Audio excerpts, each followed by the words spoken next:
آپ کو جو ہے وہ نیک اور پارسا سمجھتے بھی رہتے ہیں اور اپنی نیکیوں کا تذکرہ بھی کرتے رہتے ہیں اور یہ چاہتے ہیں کہ لوگ ان کو بہت نیک سمجھیں. حالانکہ پاکیزگی تو اللہ ہی ہے جسے چاہتا ہے عطا کرتا ہے، اور انہیں جو پاکیزگی نہیں ملتی تو اس کی وجہ یہ ہے کہ ان پر تو در حقیقت ان پر ذرا برابر بھی ظلم نہیں کیا جاتا. دیکھو تو صحیح، یہ اللہ پر بھی جھوٹ باندھنے سے چوکتے نہیں ہیں، اور صریحاً گناہ گار ہونے کے لیے یہی ایک گناہ کافی ہے. یعنی اللہ تعالیٰ پر جو لوگ جھوٹ باندھتے ہیں تو پھر اللہ تعالیٰ ان کو نیکی کی ہدایت نہیں دیتا، اللہ تعالیٰ ان کو ان کے گناہوں سے پاک نہیں کرتا. کیا تم نے ان لوگوں کو نہیں دیکھا جنہیں کتاب کا علم میں سے کچھ حصہ دیا گیا ہے؟ ان کا حال یہ ہے کہ جبت اور طاغوت کو مانتے ہیں. تو جبت جو ہے وہ کیا ہوتی ہے؟ جبت میں جادو، کہانت، فالگیری، ٹونے ٹوٹکے، شگون لینا اور وہمی اور خیالی باتیں آ جاتی ہیں. یعنی ان کی پیروی میں انسان اپنے عمل کا تعین کرے یا اپنے مسائل کا حل ڈھونڈے تو یہ جبت ہو جاتا ہے. ٹھیک ہے، اور یہ گناہ ہے، گناہ کبیرہ میں آتے ہیں یہ جادو ٹونے، فال گیریاں اور یہ سارا کچھ. اور اس شخص کی جو ہے وہ 40 دن کی نماز ضائع ہو جاتی ہے جو کسی نجومی کے پاس جا کر کوئی حال جاننے کی کوشش کرتا ہے. یہ ہفتہ کیسا گزرے گا اور میرا کل کا دن کیسا گزرے گا، اور ایسے میگزینز کے اندر یہ چیزیں آتی ہیں نا، تو اپنے بچوں کو بھی یہ سمجھائیں کہ یہ سارا کچھ جو ہے یہ جادو کی قسم ہے، اس سے پرہیز کرنا چاہیے. اور فن کے طور پہ بھی عام طور پہ لوگ کیا کہتے ہیں، میں اس پر یقین تو نہیں رکھتی، میں تو ایسے ہی فن کے طور پر جو ہے ایک شغل کے طور پر یہ ہاتھ دکھا رہی ہوں، یا شغل کے طور پر جو ہے میں یہ ہوروسکوپ پڑھ رہی ہوں. تو یہ سارا کچھ جو ہے شغلن بھی نہیں کرنا چاہیے، کیونکہ اس سے بہت زیادہ خطرہ یہ ہے کہ انسان واقعتاً، کیونکہ بعض اوقات اتفاقاً کوئی چیز میچ بھی کر جاتی ہے، کوئی صحیح بات بھی نکل آتی ہے، تو پھر انسان کا اس میں اعتقاد ہونے لگتا ہے، اور یہ سب جو ہے یہ گناہ کبیرہ ہیں. ان کا حال یہ ہے کہ جبت اور طاغوت کو مانتے ہیں، اور کافروں کے متعلق کہتے ہیں کہ ایمان لانے والوں سے تو یہی بہتر ہیں اور سیدھے راستے پر ہیں. اصولاً تو یہ اہل کتاب تھے، ان کو اہل کتاب یعنی مسلمانوں کا ساتھ دینا چاہیے تھا، لیکن انہوں نے مسلمانوں کا ساتھ دینے کی بجائے مشرکین مکہ کے بارے میں یہ کہا کہ وہ زیادہ حق پر ہیں. ایسے ہی لوگ ہیں جن پر اللہ کی لعنت ہے، اور جس پر اللہ لعنت کر دے تو پھر تم اس کا کوئی مددگار نہیں پاؤ گے. کیا حکومت میں ان کا کوئی حصہ ہے؟ اگر ایسا ہوتا تو یہ دوسروں کو ایک پھوٹی کوڑی تک نہ دیتے. پھر کیا یہ دوسروں سے اس لیے حسد کرتے ہیں کہ اللہ نے انہیں اپنے فضل سے نواز دیا، یعنی مسلمانوں سے؟ اگر یہ بات ہے تو انہیں معلوم ہو کہ ہم نے تو ابراہیم کی اولاد کو کتاب اور حکمت عطا کی اور ملک عظیم بخش دی، یعنی دنیا کی امامت اور رہنمائی دی، مگر ان میں سے کوئی اس پر ایمان لائے اور کوئی اس سے منہ موڑ گیا، اور منہ موڑنے والوں کے لیے تو بس جہنم کی بھڑکتی ہوئی آگ ہی ہے. جن لوگوں نے ہماری آیات کو ماننے سے انکار کر دیا انہیں بالیقین ہم آگ میں جھونکیں گے، اور جب ان کے بدن کی کھال گل جائے گی تو اس کی جگہ دوسری کھال پیدا کر دیں گے تاکہ وہ خوب عذاب کا مزہ چکھیں.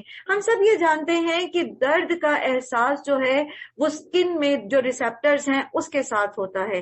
جہنمی جو ہیں ان کی کھال 40 ہاتھ موٹی کر دی جائے گی.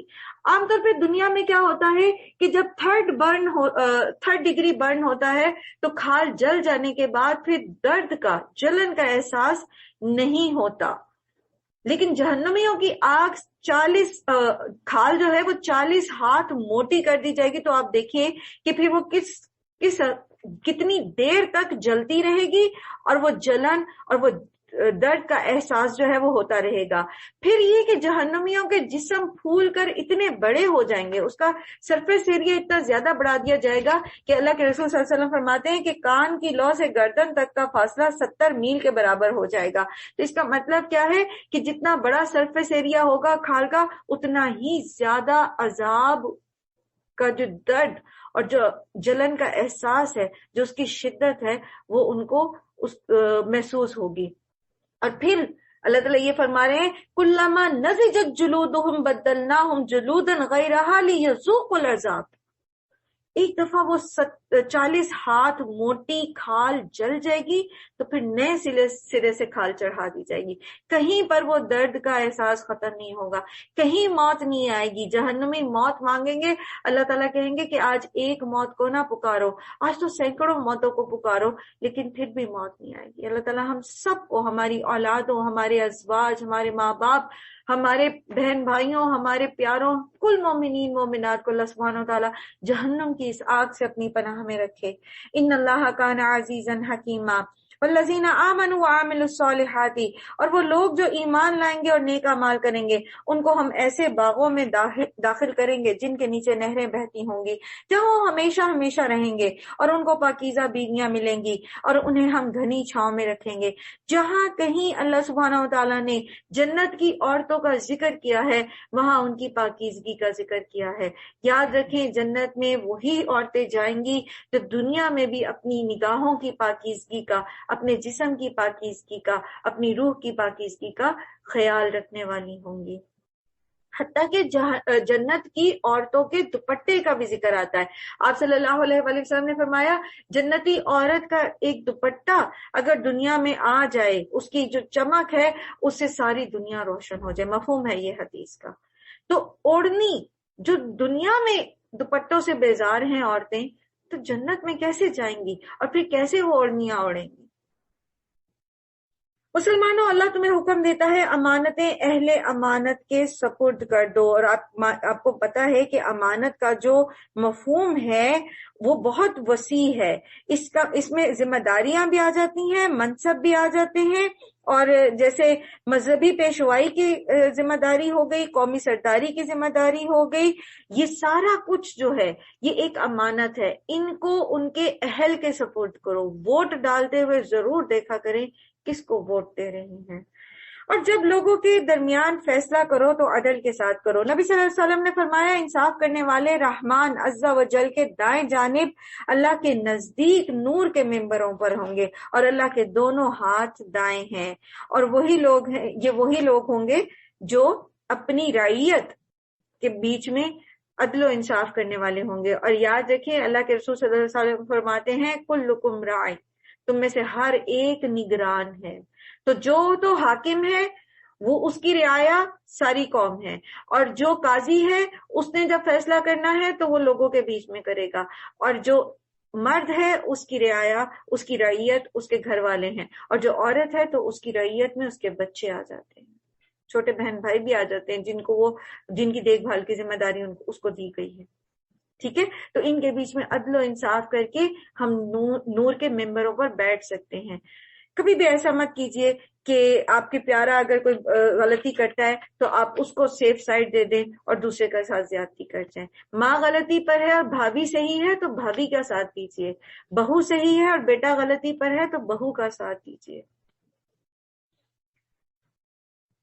اللہ تمہیں نہایت عمدہ نصیحت کرتا ہے, اور یقیناً اللہ سب کچھ سنتا اور دیکھتا ہے. لوگوں جو ایمان لائے ہو, سمعنا وَأَطَعْنَا وَسَلَّمْنَا, اطاعت کرو اللہ کی اور اس کے رسول کی, اور ان لوگوں کی جو تم میں سے صاحب امر ہوں. صاحب امر لوگوں کی اطاعت اللہ اور اس کے رسول کی اطاعت سے مشروط ہے. اگر تو وہ اللہ کی نافرمانی کا حکم دیتے ہیں تو پھر ان کی اطاعت نہیں کی جائے گی.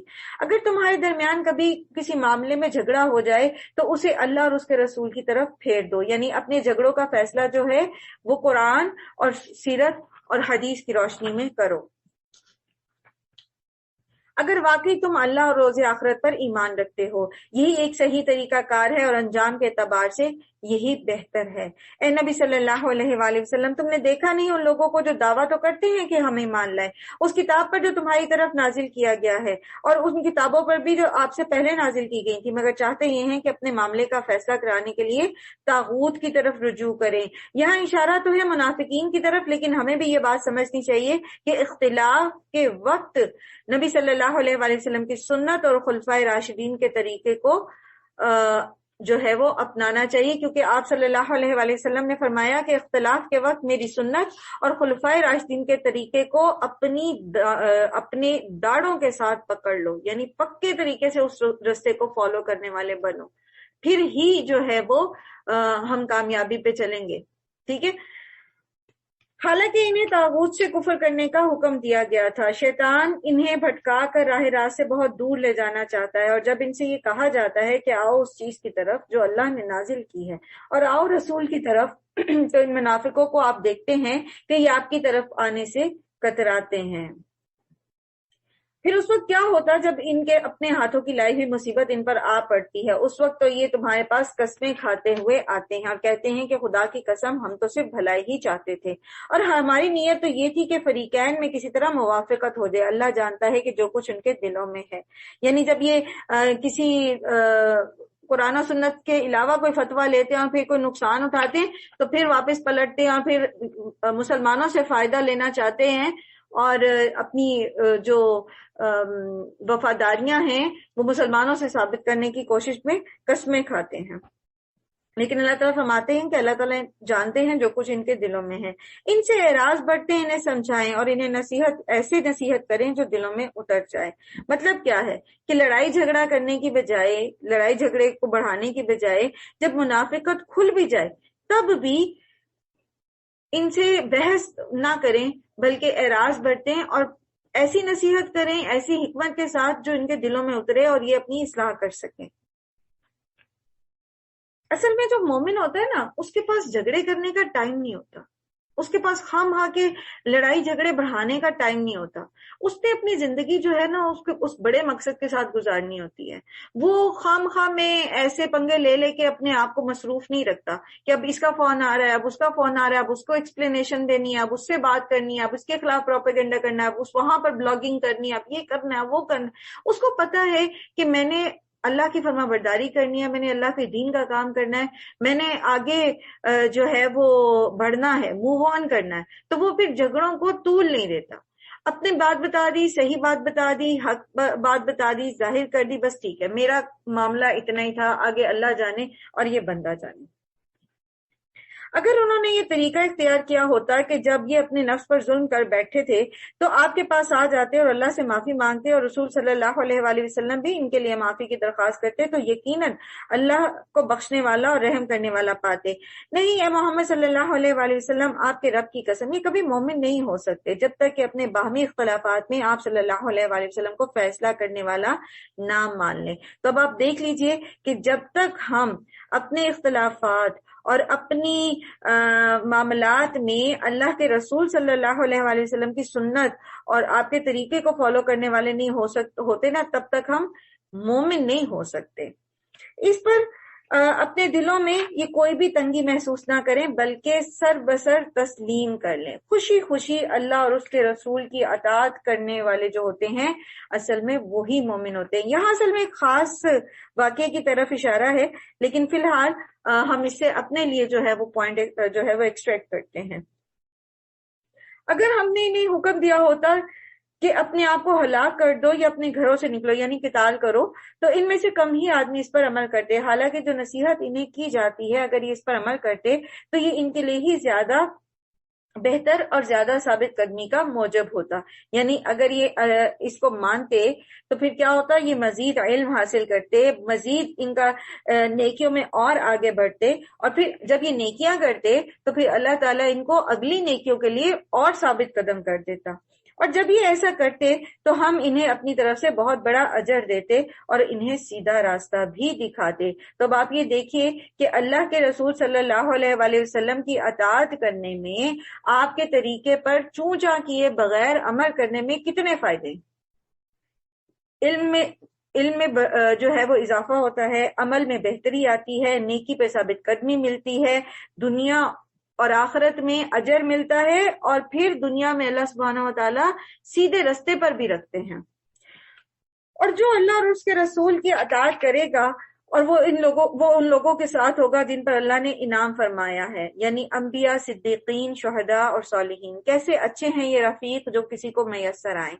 نبی صلی اللہ علیہ وآلہ وسلم نے یہ فرمایا، المرء مع احبہ، آدمی اسی کے ساتھ ہوگا قیامت کے دن جس سے وہ محبت کرتا ہے۔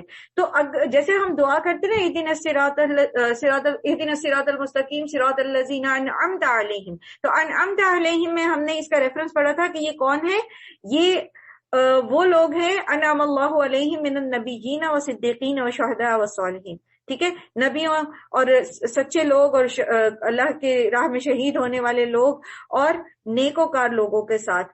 تو یہ سب کا ساتھ ہمیں کیسے ملے گا؟ جب ہمیں ان سے محبت ہوگی، جب ہم ان کے ساتھ وقت گزاریں گے. نیک لوگوں کے ساتھ ہم وقت گزار سکتے ہیں، اور اللہ کے نبیوں کے ساتھ جو گزر چکے انبیاء نبی صلی اللہ علیہ وسلم سے پہلے، ان کے ساتھ ہماری قلبی محبت. اور ابراہیم علیہ السلام کے ساتھ محبت کا تقاضا کیا ہے؟ قرآن کریم میں اللہ تعالیٰ خود فرماتے ہیں کہ ابراہیم کے طریقے کو اختیار کرو. ٹھیک ہے، تو ان کی طرح حنیفاً مسلمان ہونا. پھر نبی صلی اللہ علیہ وآلہ وسلم سے محبت. نبی صلی اللہ علیہ وآلہ وسلم سے محبت کا تقاضا کیا ہے؟ کہ صرف بڑے بڑے اسپیکر لگا کے 12 ربیع الاول کو جو ہے وہ نعتیں پڑھنی شروع کر دیں، اور اس میں بھی ایسی نعتیں کہ اس میں شرک بھرا ہو، یا پھر یہ کہ میلے لگائے جائیں، یا یہ کہ جلوس نکالے جائیں. یہ محمد صلی اللہ علیہ وسلم سے محبت کا اظہار نہیں ہے. یہ تو شیطان نے کوئی راستہ دکھا دیا ہمیں. محمد صلی اللہ علیہ وآلہ وسلم سے محبت کا اظہار کیا ہے؟ کہ آپ صلی اللہ علیہ وآلہ وسلم کے طریقے پہ چلا جائے. تو اگر ہم یہ چاہتے ہیں کہ ہم ان کے ساتھ ہوں قیامت کے دن، ہم ان کے ہاتھ سے حوض کوثر کا پانی پئیں، وہ ہماری شفاعت کریں، تو پھر ہمیں ان کے ساتھ محبت کا حق ادا کیسا کرنا ہے؟ کہ ان کا طریقہ، ان کی ذات، ان کی سنت جو ہے وہ ہمیں اپنی ذات، اپنے طریقے، اپنے آباء و اجداد کے طریقے اور لوگوں کی بنائی ہوئی رسموں سے زیادہ محبوب ہو جائے. ٹھیک ہے، اور ہم اس کو تو کرہن نہ لیں بلکہ طوعاً لیں، خوشی خوشی اس کو تسلیم کریں. پھر ان کے ساتھ ہوں گے، پھر ہمیں وہ راستہ نصیب ہوگا جو ہم دعا کرتے ہیں. تو جہاں ہمارے دلوں میں ہی چاہت نہ ہو آپ صلی اللہ علیہ وسلم کے طریقے پہ چلنے کی اور آپ صلی اللہ علیہ وآلہ وسلم کے طریقے کو جاننے کی. ہمیں سے کتنے لوگ ہیں جو سیرت پڑھتے؟ تو سیرت پڑھیں. سب سے آسان جو رحیق المختوم کا شارٹ ورژن ہے تجلیات نبوت ہے، اس کو تو پڑھ ڈالیں اس رمضان میں. پورے رمضان کے اندر کوئی ٹائم فکس کر لیں، کچھ منٹ رکھ لیں، صفحات کا تعین کر لیں، ان کو بانٹ لیں کہ میں نے اپنا لیجر ٹائم، جس وقت میں نماز نہیں پڑھی، میں قرآن نہیں پڑھی، میں کوئی اور کام جو ہے وہ نہیں کر رہی ہوں، جو میں نے اپنا ریلیکسیشن کا ٹائم رکھا ہے، اس میں بیٹھ کر یا لیٹ کر تجلیات نبوت آن لائن بھی آپ کو مل جائے گی، ہارڈ کاپی مل جاتی ہے، وہ پڑھ لیں، صفحے اس کے گن لیں اور اس کو پڑھ لیں. یہ سیرت کی یہ جو کتاب ہے اس کو لازماً پڑھ لیں. جب ہمیں پتہ ہی نہیں ہے سیرت کا تو پھر ہم عمل کیسے کریں گے سنتوں کے اوپر؟ پھر ایک کتاب ہے آپ صلی اللہ علیہ وآلہ وسلم کے لیل و نہار، اور اس کے اندر تو بہت خوبصورت طریقے سے پوائنٹ وائز 1 2 3 4 کر کے آپ صلی اللہ علیہ وسلم کی سنتیں لکھی ہوئی ہیں، آپ صلی اللہ علیہ وسلم کے طریقے لکھے ہوئے ہیں، نماز پڑھنے کے، دعاؤں کے، وضو کے، صلہ رحمی کے، سارے. تو وہ اگر آپ کو مل جاتی ہے تو بہت اچھی بات ہے. تو ضرور اس کو، یہ ایک کتاب، دونوں میں سے ایک کتاب اس رمضان میں کوشش کریں کہ اس کو گو تھرو کر لیں ایک دفعہ. یہ حقیقی فضل ہے جو اللہ کی طرف سے ملتا ہے، اور حقیقت جاننے کے لیے بس اللہ ہی کا علم کافی ہے. اے لوگوں جو ایمان لائے ہو، مقابلے کے لیے ہر وقت تیار رہو. اور یہ مقابلہ جو ہے یہ بظاہر بھی جیسے یہاں جو ہے وہ کفار کے ساتھ مقابلے کی بات آ رہی ہے آگے، لیکن یہاں یہ جو مقابلہ ہے یہ ہمیں سمجھ لیجئے کہ چیلنجز جو ہوتے ہیں نا، اندر باہر سے جو چیلنج آتے ہیں، اس کے مقابلے کے لیے اپنے آپ کو تیار رکھنے کی ضرورت ہوتی ہے. کبھی شیطان سامنے آ جاتا ہے، اور کبھی جو ہے وہ نفس کا بہکاوا آ جاتا ہے، کبھی کہیں سے کوئی دشمن بن کے آ جاتا ہے. وہ بظاہر تو ہمارا کوئی دوست ہوتا ہے، بظاہر تو ہمارا کوئی رشتہ دار ہوتا ہے، لیکن اصل میں وہ جو اکساہٹیں ہمارے اندر پیدا کرنے آتا ہے وہ کیا ہوتا ہے؟ وہ دشمنوں والی ہوتی ہیں. وہ ایسے روپ میں ہمارے سامنے آ جاتا ہے کہ ہم اس سے حسد کرنے لگتے ہیں. وہ ایسی بات کر دیتا ہے ہمیں کہ ہم اس سے جو ہے وہ کدورت اس کے خلاف دل میں پال لیتے ہیں، یا ہم اس کے سامنے، وہ کوئی ایسی بات کرتا ہے کہ ہم جھوٹ بول دیتے ہیں اس کے سامنے. تو یہ جو چیلنجز ہمارے سامنے آتے ہیں نا، اس وقت یہ کام میں نے نہیں کرنا، یہ اللہ کو ناراض کرنے والا ہے، اس کے لیے تیار رہیں اپنے آپ کو. یہی تقویٰ ہوتا ہے اصل میں، تقویٰ یہی. اور یہاں پر جو ہے یہ جو آگے خطبہ آ رہا ہے، پورے جو آگے خطاب آ رہا ہے، یہ غزوہ احد کے زمانے میں اصل میں نازل ہوا ہے. ٹھیک ہے، تو اس کے لیے یہ کہا جا رہا ہے کہ اپنے آپ کو مقابلے کے لیے ہر وقت تیار رکھو، پھر جیسا موقع ہو الگ الگ دستوں کی شکلوں میں نکلو یا اکٹھے نکلو.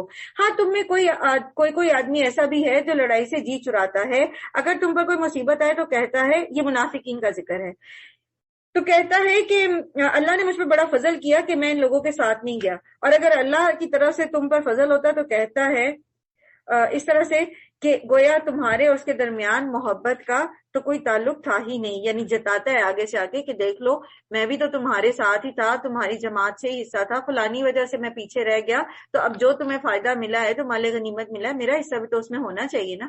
اچھا یہاں پر تو ہے قتال کی بات, لیکن آپ یہ دیکھیے کہ یہ جو کہتا ہے نا کہ کوئی اللہ کی راہ پر جانا پڑے تو دل چراتا ہے, اور پھر اگر کوئی مسئلہ ہو جاتا ہے تو کہتا ہے شکر ہے اللہ نے بڑا فضل کیا, میں بچ گیا.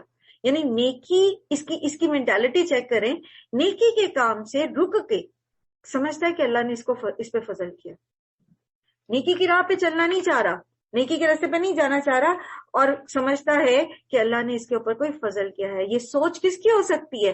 جس کا منتہائے نظر صرف دنیا ہے. تو ایک مومن جو ہوتا ہے اس کا منتہائے نظر جو ہے وہ دنیا نہیں ہوتی, وہ آخرت ہوتی ہے. وہ سمجھ جاتا ہے کہ اگر اس راہ میں کوئی تکلیف بھی آئی ہے نا تو سمجھو درجہ اور بلند ہو گیا, سمجھو اجر اور بڑھ گیا. میں جا رہی تھی قرآن پڑھنے, راستے میں گر گئی, میرے پاؤں میں موچ آ گئی, ہائے ہائے نہ جاتی نہ چلتی. نہیں, یہ اگر میں نہ جاتی نہ چلتی تو اس اجر سے محفوظ رہ جاتی. جب میں قرآن سننے کے لیے کسی جگہ جاتی ہوں تو میرے پیروں کے نیچے فرشتے اپنے پر پھیلاتے ہیں. یاد رکھیے ہم گھر بیٹھ کے سن رہے ہیں, ٹھیک ہے, ہماری مجبوری ہے کہ ہم آ نہیں سکتے, ایسی جگہ پہ اکٹھے نہیں ہو سکتے, لیکن جہاں آپ پڑھنے کے لیے سیکھنے کے لیے چل کے جاتے ہیں اس کا اجر اور بھی زیادہ ہے. تو اگر اس راہ میں کوئی تکلیف آ بھی جاتی ہے, کوئی کمی بیشی ہو بھی جاتی ہے, تو جو منافق ہے وہ تو یہ کہے گا کہ شکر ہے جی میری بچت ہو گئی, میں نہیں تھا ان کے ساتھ. لیکن جو مومن ہے وہ کہے گا یہ تو میرا اجر اور زیادہ بڑھ گیا. اور پھر کہے گا کہ کاش میں بھی ان کے ساتھ ہوتا تو بڑا کام بن جاتا ہے. ایسے لوگوں کو معلوم ہو کہ اللہ کی راہ میں لڑنا چاہیے ان لوگوں کو جو آخرت کے بدلے دنیا کی زندگی کو فروخت کر دیتے ہیں. پھر جو اللہ کی راہ میں لڑے گا اور مارا جائے گا یا غالب رہے گا اسے ضرور ہم اجر عظیم عطا کریں گے. آخر کیا وجہ ہے کہ تم اللہ کی راہ میں ان بے بس مردوں, عورتوں اور بچوں کی خاطر نہ لڑو جو کمزور پا کر دبا لیے گئے ہیں, اور فریاد کر رہے ہیں کہ خدایا ہم کو اس بستی سے نکال جس کے باشندے ظالم ہیں, اور اپنی طرف سے ہمارا حامی مددگار پیدا کر دے. جن لوگوں نے ایمان کا راستہ اختیار کیا ہے اور وہ اللہ کی راہ میں لڑتے ہیں, اور جنہوں نے کفر کا راستہ اختیار کیا ہے وہ طاغوت کی راہ میں لڑتے ہیں. بس شیطان کے ساتھیوں سے لڑو اور یقین جانو کہ شیطان کی چالیں حقیقت میں بہت ہی کمزور ہیں. تم نے ان لوگوں کو بھی دیکھا جن سے کہا گیا تھا کہ اپنے ہاتھ روکے رکھو, یعنی مکہ کے دور میں مسلمانوں کو جنگ سے روکا گیا تھا تو اس طرف اشارہ ہے. اور نماز قائم کرو اور زکوٰۃ دو, یعنی اپنے تزکیے پہ جو ہے وہ متوجہ رہو اور نماز کے ذریعے اپنی ٹریننگ کرو, کیونکہ قتال جو ہے یا جہاد کسی بھی نوعیت کا یہ ایک چیلنج ہوتا ہے, اور اس چیلنج پر پورا اترنے کے لیے نماز جو ہے اور مالی صدقات دینا یہ بہت بہترین ٹریننگ ہے. فرما برداری بہت سکھاتی ہے اور مشکل وقت میں اپنے آپ کو جما کے رکھنا سکھاتی ہے. اب جو انہیں لڑائی کا حکم دیا گیا تو ان میں سے ایک فریق کا حال یہ ہے کہ لوگوں سے ایسا ڈر رہے ہیں جیسا کہ اللہ سے ڈرنا چاہیے, یا کچھ اس سے بھی بڑھ کر کہتے ہیں خدایا ہم پر یہ لڑائی کا حکم کیوں لکھ دیا گیا, کیوں نہ ہمیں ابھی کچھ اور مہلت دی جاتی. تو بات دراصل یہ ہے کہ شوق تو ہمیں بڑا ہوتا ہے کہ ہم دین کا کام کریں, لیکن جب ہمارے سامنے اپرچونٹی آتی ہے تو پھر شیطان ہمیں ڈرانا شروع کر دیتا ہے. کیسے کرو گی, کیسے مینج ہوگا, بچے اگنور ہوں گے, یہ ہو جائے گا وہ ہو جائے گا, اور پھر ہم کہتے ہیں کہ چلو اگلے سال صحیح, پھر صحیح, ذرا 2 سال بعد صحیح, ذرا بچہ اور بڑا ہو جائے, ذرا یہ ہو جائے, ذرا وہ ہو جائے. لیکن پھر کیا ہوتا ہے, پھر موقع نہیں ملتا, اور یہ کل کبھی بھی نہیں آتی. ان سے کہو دنیا کا سرمایہ زندگی تھوڑا ہے. اب دیکھیں تھوڑا سا وقت ہے ہمارے پاس, کتنے سال ہیں, جوانی کے کتنے سال ہیں کہ ہم ہمت سے بہت سارا کام کر سکیں, اور کس کو پتا کہ آگے کتنی زندگی ہے, بڑھاپا نصیب بھی ہونا ہے یا نہیں, یا بڑھاپے میں ہم نے ایسی کوئی ہمارے ساتھ عذر لگ جانا ہے کہ ہم پھر بھی وقت نہ نکال سکیں. تو کس دن کے لیے ٹالتے ہیں ہم روز کو, کل کریں گے, کل شروع کریں گے, کل شروع کریں گے, کیا پتا ہے کل آنی ہے کہ نہیں آنی, اور آنی بھی ہے تو کس حال میں آنی ہے. اور ایک متقی شخص تو کہ انسان کے لیے یہ زیادہ بہتر ہے, اور تم پر ظلم ایک شمع برابر بھی نہ کیا جائے گا. فتیل کہتے ہیں کھجور کی گٹھلی کے اوپر جو باریک سا دھاگا ہوتا ہے نا، اس کے برابر بھی تم پر زیادتی نہیں کی جائے گی. رہی موت تو جہاں بھی تم ہو بہرحال تم کو آ کر ہی رہے گی، خواہ تم کسی مضبوط عمارت میں ہی چھپ جاؤ. اگر انہیں کوئی فائدہ پہنچتا ہے تو کہتے ہیں یہ اللہ کی طرف سے، منافقین کی بات ہو رہی ہے، اور اگر کوئی نقصان پہنچتا ہے تو کہتے ہیں کہ یہ تمہاری وجہ سے ہے. کہو سب کچھ اللہ ہی کی طرف سے ہے. آخر ان لوگوں کو کیا ہو گیا ہے کہ کوئی بات ان کی سمجھ میں آتی ہی نہیں. تو مسئلہ یہ ہے کہ جب دل میں منافقت ہوتی ہے نا تو دین کی باتوں کی مصلحتیں سمجھ نہیں آتی، قرآن کی آیات دل میں نہیں اترتی. تو اگر ہمیں قرآن سمجھ نہیں آتا نا، اور اگر ہمیں اللہ کی مصلحتیں سمجھ نہیں آتی، تو فوراً اپنے دل کا جائزہ لیں، کہیں میرے دل کے اندر منافقت تو نہیں ہے. اور منافقت کی 4 نشانیاں اللہ کے رسول صلی اللہ علیہ وسلم نے بڑی واضح بتا دی تھی، اور وہ کیا ہے؟ بات کرے تو جھوٹ بولے، وعدہ کرے تو پورا نہ کرے، امانت میں خیانت کرے،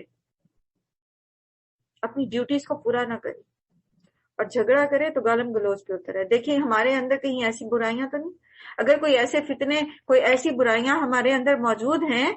اور پھر منافق کی ایک اور نشانی کیا ہوتی ہے؟ وَإِذَا قَامُوا إِلَى الصَّلَاةِ قَامُوا كُسَالَىٰ، نماز میں سستی. ہم نماز میں سستی تو نہیں کرتے. اور منافق کی کیا نشانی ہوتی ہے؟ کہ وہ ہر وقت دنیا پہ ریچھتا ہے، ہر وقت اس کا جو فوکس ہوتا ہے، اس کا جو سرکل آف لائف ہوتا ہے، اس کا جو ہر وقت کا دھیان ہوتا ہے صرف دنیا. کہیں ہمارے اندر یہ چیزیں تو نہیں؟ جب تک ہمارے اندر وہن ہے نا، جب تک ہمارے اندر دنیا کی محبت ہے، ہمیں قرآن کی آیات نہیں سمجھ آتی، اس کی مصلحتیں نہیں سمجھ آتی. اے انسان، تجھ پر بھلائی بھی تجھے جو بھلائی بھی حاصل ہوتی ہے اللہ کی عنایت سے ہوتی ہے، اور جو مصیبت بھی تجھ پر آتی ہے وہ تیرے اپنے کسب اور عمل کی بدولت ہوتی ہے. پیچھے بھی ہم یہ پڑھ کے آئے نا کہ جو کوئی بھی مصیبت تم پر آتی ہے تمہارے اپنے ہاتھوں کی کمائی ہے. اور پھر اللہ فرماتے ہیں کہ بہت ساری باتوں سے تو اللہ تعالیٰ درگزر ہی کر دیتا ہے. تو جو یہ ہمارے ساتھ مسئلے ہوتے ہیں نا، پہلے ہمیں یہ دیکھنا چاہیے کہ کہاں گڑبڑ کی ہے ہم کہاں ایسا کر کے آئے ہیں. جیسے والدین کی جو نافرمانی کرتے ہیں نا، تو اس کی اپنی اولاد اس کی نافرمان ہو جاتی ہے. جب ہمارے بچے سرکشی کریں نا تو ذرا سوچیں کہ ہم نے کہاں سرکشی کی تھی، ہم کہاں پر گڑبڑ کر کے آئے. ضرور اس کے لیے استغفار کریں، جہاں کمپنسیٹ کر سکتے ہیں وہاں کمپنسیٹ کریں. عموماً ہمارے بچوں کے اندر جو چیزیں نظر آتی ہیں نا، وہ ہماری اپنی جو ہے وہ پرسنالٹی کا پرتو ہوتی ہیں، ہماری اپنی کمیوں کا پرتو ہوتی ہیں. تو ضرور اس چیز کو جو ہے وہ جانچنے کی کوشش کرنی چاہیے. میں کہاں نیکی کے کاموں میں سستی کرتی ہوں؟ جب میرا بچہ نماز کی طرف شوق نہیں کر رہا، میں کہاں اس چیز میں کمی کر رہی ہوں؟ تو اس کو وہاں اصلاح کریں گے تو انشاءاللہ بچوں میں بھی اصلاح ہو جائے گی. اے محمد صلی اللہ علیہ وآلہ وسلم، ہم نے آپ کو لوگوں کے لیے رسول بنا کر بھیجا ہے، اور اس پر اللہ کی گواہی کافی ہے. جس نے رسول کی اطاعت کی، اس نے دراصل اللہ کی اطاعت کی، اور جو منہ موڑ گیا تو بہرحال ہم نے آپ کو ان پر کوئی پاسبان بنا کر نہیں بھیجا. وہ منہ پر کہتے ہیں ہم اطیع فرما ہیں، مگر جب آپ کے پاس سے نکلتے ہیں تو آپس میں ایک گروہ راتوں کو جمع ہو کر آپ کے خلاف مشورے کرتا ہے. اللہ ان کی یہ ساری سرگوشیاں لکھ رہا ہے، آپ ان کی پرواہ نہ کریں اور اللہ پر بھروسہ رکھیں، وہی بھروسے کے لائق ہے.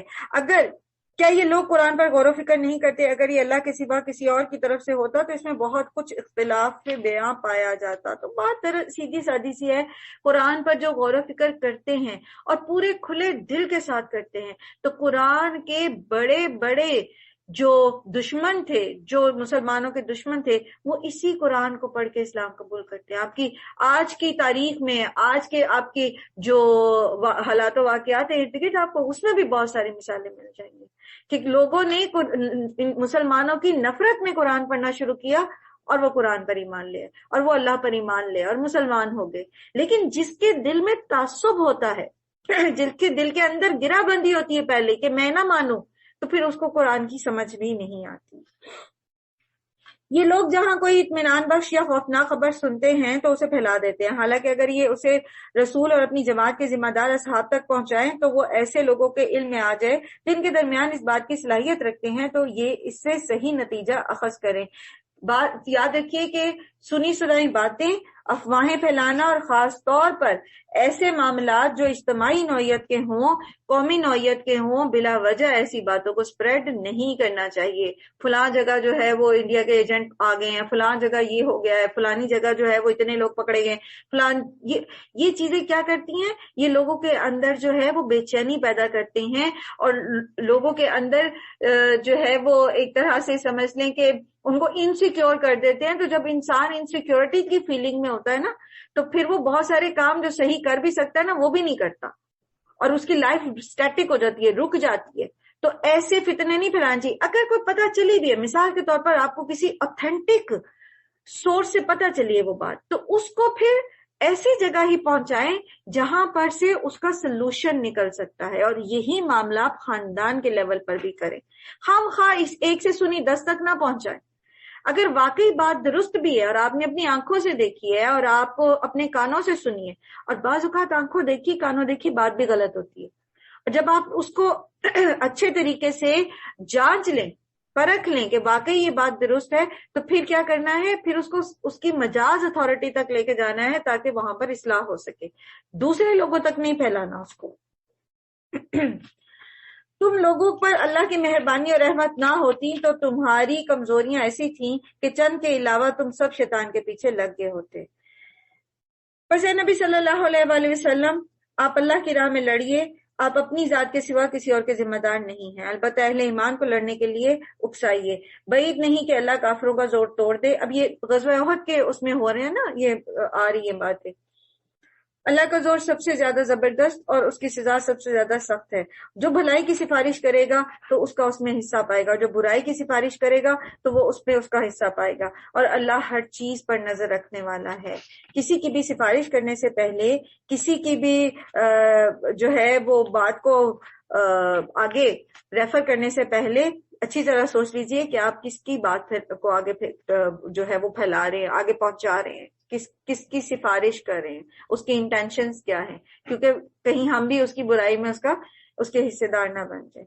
اور جب کوئی احترام کے ساتھ تمہیں سلام کرے تو اس کو اس سے بہتر طریقے کے ساتھ جواب دو، یا کم از کم اسی کی طرح۔ اللہ ہر چیز کا حساب لینے والا ہے۔ اللہ وہ ہے جس کے سوا کوئی معبود نہیں، وہ تم سب کو اس قیامت کے دن جمع کرے گا جس کے آنے میں کوئی شبہ نہیں، اور اللہ کی بات سے بڑھ کر سچی بات کس کی ہو سکتی ہے۔ تم جو ہے نا، وَإِذَا حُيِّئْتُم بِتَحِيَّةٍ فَحَيُّوا بِأَحْسَنَ مِنْهَا أَوْ رُدُّوهَا، تو یہ جو تم ہے نا، اس کے اصل معنی ہے زندگی کی دعا دینا۔ تو یہ جو ہم ہیلو ہائے اور اس طرح کے، اب تو بچے جو ہیں وہ کورین میں جو ہے وہ گریٹ کرنا شروع ہو گئے، اور جاپنیز میں گریٹ کرنا شروع ہو گئے، گھر میں آئے ماں کی گلے میں بازو ڈالے اور چاؤ بول دیا، اور اس طرح سے۔ تو بات دراصل یہ ہے کہ یہ چیزیں جو ہیں یہ سلام کو کمپنسیٹ نہیں کر سکتی۔ سلام جو ہے یہ پوری ایک دعا ہے، اور سلام جو ہے یہ آپس میں دلوں میں محبت پیدا کرتی ہے، اور سلام جو ہے اس سے جو ہے جنت میں داخلے کی جو ہے وہ راہ ملتی ہے۔ اللہ کے رسول صلی اللہ علیہ وسلم نے فرمایا کہ کیا میں تمہیں جنت میں داخلے کی طریقہ نہ بتاؤں؟ تم اس وقت تک جنت میں داخل نہیں ہو سکتے جب تک کہ تم آپس میں ایک دوسرے سے محبت نہ کرنے لگو، اور کیا میں تمہیں وہ طریقہ نہ بتاؤں کہ آپس میں تم کیسے ایک دوسرے سے محبت کرو؟ تو صحابہ نے پوچھا کیا؟ تو آپ صلی اللہ علیہ وسلم نے فرمایا افشوا السلام بینکم، آپس میں سلام کو عام کرو، اور سلام کرنے والے کو بھی نیکی ملتی ہے، اس کے جواب دینے والے کو بھی نیکی ملتی ہے۔ تو یہ پلیز جب آپس میں بھی اس چیز کی روٹین بنائیں، اور بچوں کو بھی یہ سکھائیں کہ السلام علیکم کہنا اور السلام علیکم ورحمۃ اللہ کہنا اور سلام کا جواب دینا، یہ بہت زیادہ اللہ کا پسندیدہ فعل ہے۔ اللہ کے رسول صلی اللہ علیہ وسلم نے فرمایا سب سے بڑا بخیل وہ ہے جو سلام میں بخل کرے اور پہل نہ کرے۔ تو جو اسلام میں پہل کرتا ہے اس کو زیادہ اجر ملتا ہے جواب دینے کی نسبت، اور اگر کوئی اس پر سلام کا جواب نہیں دیتا نا، تو اللہ کے رسول صلی اللہ علیہ وسلم نے فرمایا کہ ایسے بندے اس کا جواب دیتے ہیں جو اس سے زیادہ بہتر ہے، یعنی فرشتے جواب دیتے ہیں پھر آپ کے سلام کا۔ تو اس لیے کہ اگلا میرے سلام کا جواب نہیں دے گا، اور اگلا تو مجھ سے ناراض ہے اور ادھر منہ موڑ کے بیٹھا، اور یہ کہ پتہ نہیں سنے گا کہ نہیں سنے گا، میں بھی السلام علیکم ورحمۃ اللہ کہہ دوں تو کہہ دیجئے، آپ کا اجر محفوظ ہو جاتا ہے۔ اور اور جب کوئی احترام کے ساتھ تمہیں سلام کرے تو اس کو اس کے بہتر طریقے کے ساتھ جواب دو، یا کم از کم اسی طرح۔ اللہ ہر چیز کا حساب لینے والا ہے، اللہ وہ ہے جس کے سوا کوئی معبود نہیں، وہ تم سب کو اس قیامت کے دن جمع کرے گا جس کے آنے میں کوئی شبہ نہیں، اور اللہ سے بڑھ کر سچی بات اور کس کی ہو سکتی ہے؟ کیا تم چاہتے ہو کہ جسے اللہ نے ہدایت نہیں بخشی اسے تم ہدایت بخش دو، حالانکہ جس کو اللہ نے راستے سے ہٹا دیا اس کے لیے تم کوئی راستہ نہیں پا سکتے؟ وہ تو یہ چاہتے ہیں کہ جس طرح وہ خود کافر ہیں اسی طرح تم بھی کافر ہو جاؤ، بلکہ تم اور وہ سب یکساں ہو جائیں، لہٰذا ان میں سے کسی کو اپنا دوست نہ بناؤ۔ کون سا دوست؟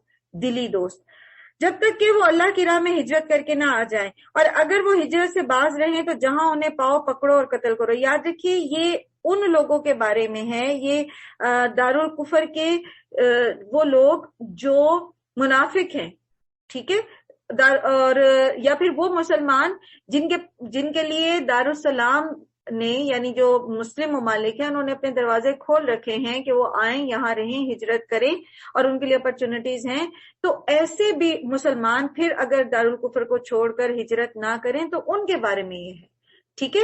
اب عام طور پر مسلمان ممالک دوسرے ممالک کے مسلمان کے لیے اپنے دروازے ایسے کھلے نہیں چھوڑتے، تو ایسے مسلمان جو مجبور ہیں، جو ہجرت پر قدرت ہی نہیں رکھتے، تو پھر ایسے لوگ جو ہیں ان کے لیے یہ بات نہیں ہے کہ ان کے لیے ہے جو جان بوجھ کر ہجرت نہیں کرتے تمام اپرچونٹیز کے ہونے کے باوجود، اور اس لیے ان کو منافق کہا گیا ہے، ٹھیک ہے۔ یہ ضروری نہیں ہے کہ تمام کے تمام مسلمان جو دیار غیر میں رہتے ہیں اور وہ ہجرت نہیں کرتے تو وہ منافق ہیں، ٹھیک ہے۔ البتہ وہ اس منافق یعنی مسلمان جو ہیں وہ اس حکم سے مستثنا ہیں جو کسی ایسی قوم سے جا ملیں جس کے ساتھ تمہارا معاہدہ ہے، اسی طرح وہ منافق بھی مستثنا ہیں جو تمہارے پاس آتے ہیں اور لڑائی سے دل برداشتہ ہیں، نہ تم سے لڑنا چاہتے ہیں نہ اپنی قوم سے، اللہ چاہتا تو ان کو تم پر مسلط کر دیتا اور وہ بھی تم سے لڑتے، لہٰذا اگر وہ تم سے کنارہ کش ہو جائیں اور لڑنے سے باز رہیں اور تمہاری طرف صلح کا ہاتھ بڑھائیں تو اللہ نے تمہارے لیے ان پر دست درازی کی کوئی سبیل نہیں رکھی۔ ایک اور قسم کے منافق ہیں، تمہیں ایسے ملیں گے جو چاہتے ہیں کہ تم سے بھی امن میں رہیں اور اپنی قوم سے بھی، مگر جب کبھی فتنے کا موقع پائیں گے تو اس میں کود پڑیں گے۔ ایسے لوگ اگر تمہارے مقابلے سے باز نہ آئیں اور تم سے صلح نہ کریں اور اپنے ہاتھوں کو روکے نہ رکھیں تو پھر جہاں وہ ملے انہیں پکڑو اور مارو۔ ان پر ہاتھ اٹھانے کے لیے ہم نے تمہیں کھلی حجت دے دی ہے۔ یاد رکھیے کہ یہ مخصوص حالات کے احکامات ہیں، کہیں پر بھی کسی مسلمان کو اس چیز کی اجازت نہیں ہے کہ اگر اسے کسی پر منافقت کا شبہ ہوتا ہے یا وہ اپنے تئیں یہ سمجھتا ہے کہ یہ جان بوجھ کر جو ہے یہ اسلام کی خلاف عمل کر رہا ہے اور مسلمان ہونے کا دعویٰ بھی کر رہا ہے، تو وہ پکڑ کے اس کو قتل کر دے۔ یہ اللہ کے رسول صلی اللہ علیہ وآلہ وسلم جس دور میں موجود تھے اور اتمام حجت ہو چکی تھی ان لوگوں پر، تو یہ اس دور کے احکامات ہیں، ٹھیک ہے۔ آج آپ کسی کو ایسے اٹھ کے قتل نہیں کر سکتے، یا کوئی بھی قوم چند گروہ لوگ جو ہیں وہ ایک گروہ بنائیں اور وہ اٹھ کھڑے ہوں یہ کلمہ بلند کرتے ہوئے کہ جی ہم منافقوں کو قتل کریں گے یا ہم مشرکوں کو قتل کریں گے، تو اس چیز کی اجازت نہیں ہے۔ ہمیں بھی انفرادی طور پر اللہ تعالیٰ نے اس چیز کی اجازت نہیں دی کہ ہم اٹھ کے کسی کو قتل کر دیں صرف اس بنا پر کہ یہ عیسائی ہیں، یہ یہودی ہیں، یہ ہندو ہیں، ان کے چرچ میں جا کے دھماکے کریں یا ان کے مندر میں جا کے ان کے بتوں کو توڑ دیں۔ ہمیں اس چیز کی اجازت نہیں ہے۔ یہ جو قتال کرنا ہے یہ اسٹیٹ کا کام ہے، اور اسٹیٹ نے جب سے باقاعدہ افواج بنا لی تو جب تک اسٹیٹ عام لوگوں کو جنگ کی دعوت نہیں دیتی تب تک ہم اس چیز کے مجاز نہیں ہیں، ہمیں اجازت نہیں ہے۔ تو یہ کوئی بھی کسی کے لیے بھی اجازت نہیں کہ کوئی ایک گروہ اٹھ جائے اور وہ داعش بنا لے یا وہ کوئی اور جماعت بنا لے اور جا کے دوسروں کو قتل کرنا شروع کر دیں۔ اور کسی بھی آپ یہاں دیکھیں اور آگے بھی آپ سورہ توبہ میں بھی پڑھیں گے کہ قتال جنگ کی اجازت جو ہے وہ ان کے ساتھ ہے۔ سورہ بقرہ میں بھی آپ نے پڑھا نا، وَقَاتِلُوا الَّذِينَ يُقَاتِلُوكُمْ، ان کے ساتھ قتال کرو، ان کے ساتھ جا کے لڑو جو تمہارے ساتھ قتال کر رہے ہیں۔ جو اپنے گھروں میں بیٹھے ہیں، جو اپنی عبادت گاہوں میں بیٹھے ہیں، جو عورتیں ہیں، بچے ہیں، بوڑھے ہیں، یا وہ مرد جو جنگ کرنا ہی نہیں چاہتے آپ سے اور وہ اپنے کام سے کام رکھتے ہیں، چاہے وہ عیسائی ہیں، یہودی ہیں، ہندو ہیں، ان کے ساتھ جنگ کرنے کی اجازت نہیں ہے۔ یہ فتنہ ہے جو ہمارے ارد گرد ہمیں نظر آتا ہے، یہ اللہ کا حکم نہیں ہے، اللہ تعالیٰ نے اس چیز کی اجازت نہیں دی۔ اور کسی مومن کا یہ کام نہیں کہ کسی دوسرے مومن کو قتل کرے، الا یہ کہ اس سے چوک ہو جائے، یعنی قتل خطا۔ ٹھیک ہے، قتل خطا کا فدیہ جو ہے وہ 100 اونٹ یا 200 گائے ہے، یہ نبی صلی اللہ علیہ وسلم نے بتایا۔ اب اس کے مطابق جو قیمت ہوگی تو وہ اس حساب سے ہوگی۔ اور جو شخص کسی مومن کو غلطی سے قتل کر دے تو اس کا کفارہ یہ ہے کہ ایک مومن کو غلامی سے آزاد کرے اور مقتول کے ورثاء کو فدیہ دے۔ ٹھیک ہے، فدیہ میں نے بتا دیا، ساتھ میں کیا کرنا پڑے گا، ایک مومن غلام آزاد کرنا پڑے گا، الا یہ کہ خون بہا معاف کر دیا جائے۔ لیکن اگر وہ مسلمان مقتول کسی ایسی قوم سے تھا جس سے تمہاری دشمنی ہو تو اس کا کفارہ ایک مومن غلام کو آزاد کرنا ہے، اور اگر وہ کسی ایسی غیر مسلم قوم کا فرد تھا جس سے تمہارا معاہدہ ہے تو اس کے وارثوں کو خون بہا بھی دیا جائے گا، اور ایک غلام مومن کو آزاد کرنا ہوگا۔ پھر جو غلام نہ پائے وہ پے در پے 2 مہینے کے روزے رکھے، یہ اس گناہ پر اللہ سے توبہ کا طریقہ ہے، اور اللہ علیم اور دانا ہے۔ رہا وہ شخص جو کسی مسلمان کو جان بوجھ کر قتل کرے تو اس کی جزا جہنم ہے جس میں وہ ہمیشہ رہے گا، اس پر اللہ کا غضب اور اس کی لعنت ہے، اللہ نے اس کے لیے سخت عذاب مہیا کر رکھا ہے۔ اے لوگوں جو ایمان لائے ہو، جب تم اللہ کی راہ میں سفر کے لیے نکلو تو دوست اور دشمن میں تمیز کرو، اور جو تمہاری طرف سلام میں پہل کرے اسے فوراً نہ کہہ دو کہ تم مومن نہیں ہو۔ ایک تو یہ کہ مومن کو قتل کرنا کتنا بڑا گناہ ہے۔ نبی صلی اللہ علیہ وسلم نے فرمایا، اس ذات کی قسم جس کے قبضے میں میری جان ہے، مومن کا قتل کرنا اللہ کے نزدیک تمام دنیا کے تباہ ہونے سے زیادہ بڑا ہے۔ ٹھیک ہے، پھر یہ کہ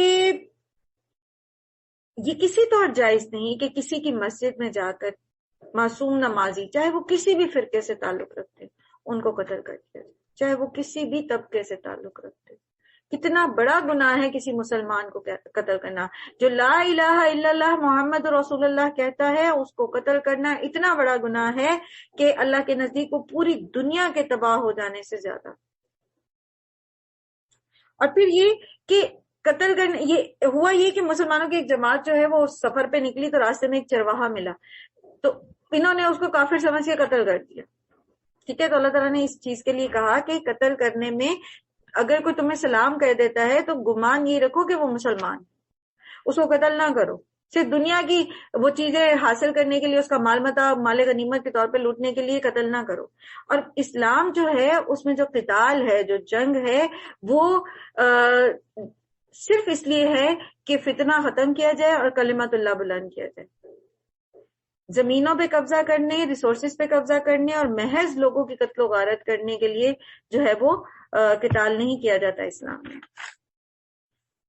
اے لوگوں جو ایمان لائے ہو، جب تم اللہ کی راہ میں سفر کے لیے نکلو تو دوست اور دشمن میں تمیز کرو، اور جب تمہاری طرف سلام میں وہ پہل کر دے تو فوراً نہ کہہ دو کہ تم مومن نہیں ہو۔ اگر تم دنیا کا فائدہ چاہتے ہو تو اللہ کے پاس تمہارے لیے بہت سے مال غنیمت ہیں، آخر اسی حالت میں تو تم پہلے بھی مبتلا رہ چکے ہو، یعنی اسلام سے پہلے بھی تو تمہارے پاس مال نہیں تھا، یا اس جنگ سے پہلے بھی، احد کی جنگ سے پہلے بھی تو تمہارے پاس مال نہیں تھا اتنا، تو مال غنیمت کی خاطر لوگوں کو قتل نہ کرو۔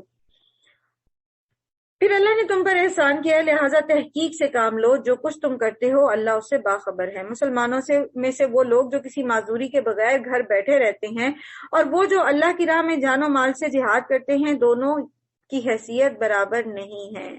یاد رکھیے، جو علم حاصل کرتے ہیں اور جو علم حاصل نہیں کرتے برابر نہیں ہے، جو نیکی کرتے ہیں اور جو نیکی نہیں کرتے برابر نہیں ہے، جو نیکی میں سبقت کرتے ہیں اور جو نیکی سستی سے کرتے ہیں برابر نہیں ہے۔ السابقون السابقون اولئک المقربون،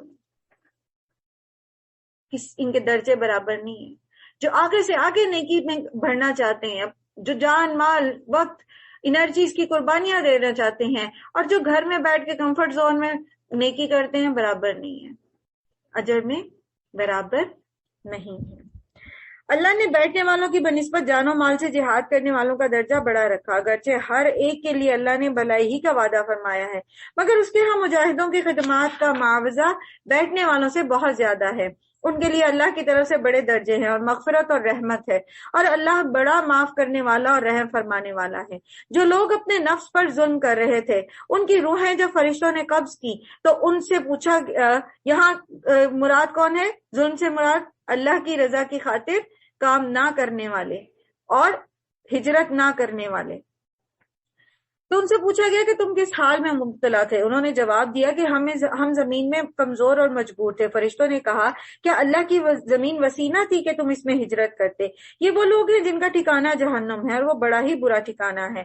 ہاں، جو مرد، عورتیں اور بچے واقعی بے بس ہیں اور نکلنے کا کوئی راستہ اور ذریعہ نہیں پاتے، بعید نہیں کہ اللہ انہیں معاف کر دے، اور اللہ بڑا معاف کرنے والا اور درگزر کرنے والا ہے۔ جو کوئی اللہ کی راہ میں ہجرت کرے گا وہ زمین میں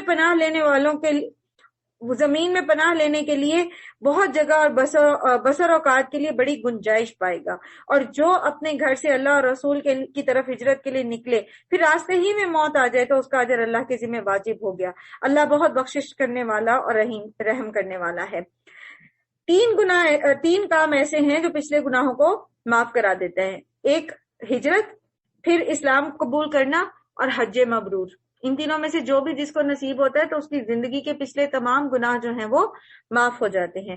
پھر ایک اور طرح کی ہجرت بھی ہوتی ہے، اور وہ ہوتی ہے اللہ کی نافرمانیوں کو چھوڑ کر اللہ کی فرما برداریوں کی طرف ہجرت کرنا، اور اس میں بھی مشکلات آتی ہیں۔ اور یاد رکھیے، اس میں بھی ہم اس لیے ڈر جاتے ہیں کہ پتہ نہیں ہمارے لیے کوئی وے آؤٹ ہوگا یا نہیں ہوگا۔ میں اگر یہ جاب اس لیے چھوڑ دیتا ہوں کہ اس میں مجھے حرام کھانا پڑ رہا ہے، مجھے رشوت لینی پڑ رہی ہے، میں اس میں کسی وجہ سے حرام میں انڈلج ہو رہا ہوں، تو میں اس کو صرف اس ڈر سے نہیں چھوڑتا کہ پتہ نہیں آگے جاب ملے گی یا نہیں ملے گی۔ اللہ تعالیٰ فرماتے ہیں جو اللہ کی خاطر ہجرت کرتے ہیں نا تو وہ وسیع رزق پائیں گے، وہ کشادہ جو ہے وہ زمین کو پائیں گے، ان کے لیے اللہ تعالیٰ راستے کھول دے گا۔ تو نافرمانی سے فرما برداری کی طرف آنا بھی ایک ہجرت ہے، اور اس کا بھی بہت بڑا اجر ہے۔ ریعمل الصالحات ہی ہوتی ہے نا، جنت سے کم اجر نہیں ہے اس کا، کہ آپ صرف اللہ کی خاطر اللہ کی نافرمانی کو چھوڑ کر فرما برداری کو اپنا لیں۔ اور جب تم لوگ سفر میں نکلو تو کوئی مذائقہ نہیں کہ تم نماز میں اختصار کر دو۔ قصر نماز میں فجر کی سنتیں بھی پڑھی جائیں گی اور فرض بھی پڑھے جاتے ہیں، ٹھیک ہے، اور عشاء میں 2 فرض اور وتر پڑھے جائیں گے۔ پھر ظہر اور عصر جو ہے وہ 2 رکعت رہ جاتی ہیں، اور مغرب کے 3 فرض پڑھے جاتے ہیں، ٹھیک ہے۔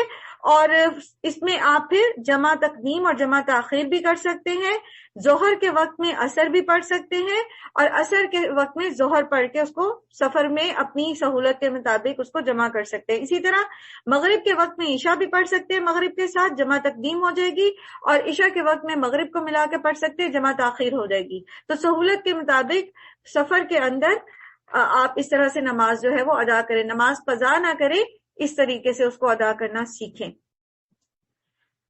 جبکہ تمہیں اندیشہ ہو کہ کافر تمہیں ستائیں گے کیونکہ وہ کھلم کھلا تمہاری دشمنی پر تلے ہوئے ہیں۔ اور یاد رکھیے کہ یہ تو صلاۃ الخوف اور اللہ سبحانہ تعالیٰ نے بتائی، لیکن اللہ کے رسول صلی اللہ علیہ وآلہ وسلم نے اس کو جاری رکھا، اور امن میں بھی آپ صلی اللہ علیہ وآلہ وسلم نے ہر سفر میں قصر نماز ہی پڑھی، یہ سنت ثابتہ ہے، ٹھیک ہے۔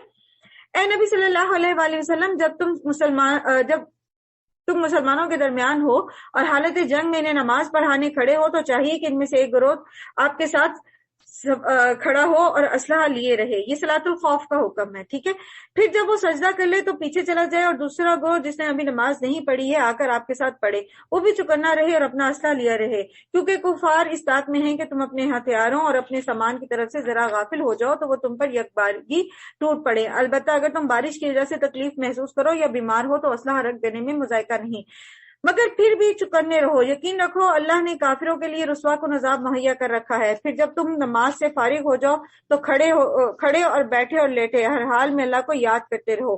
پھر جب اطمینان نصیب ہو جائے تو پوری نماز پڑھو۔ نماز در حقیقت ایسا فرض ہے جو پابندی وقت کے ساتھ اہل ایمان پر لازم ہے۔ اب آپ دیکھیے، جنگ ہے، سفر ہے، بیماری ہے، بارش ہے، کچھ بھی ہے، نماز اس کے وقت پر پڑھنا ضروری ہے. اس سے ہمیں نماز کی اہمیت کا بھی احساس ہوتا ہے، اور خاص طور پر جنگ میں باجماعت پڑھنے سے باجماعت نماز کی فرضیت کا بھی جو ہے وہ احساس ہوتا ہے کہ کس قدر اہم ہے.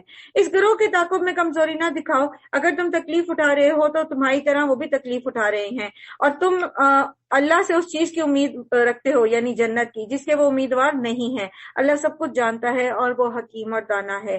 اے نبی صلی اللہ علیہ وآلہ وسلم، ہم نے یہ کتاب حق کے ساتھ آپ پر نازل کی تاکہ جو راہ راست اللہ نے تمہیں دکھائی ہے اس کے مطابق لوگوں کے درمیان فیصلہ کرو.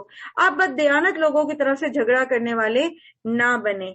یہ بھی جو ہے ایک خاص واقعے کی طرف اشارہ ہے جس میں لوگوں نے اللہ کے رسول صلی اللہ علیہ وآلہ وسلم کو غلط حقائق بتا کر اپنے حق میں فیصلہ کرانے کی کوشش کی تھی.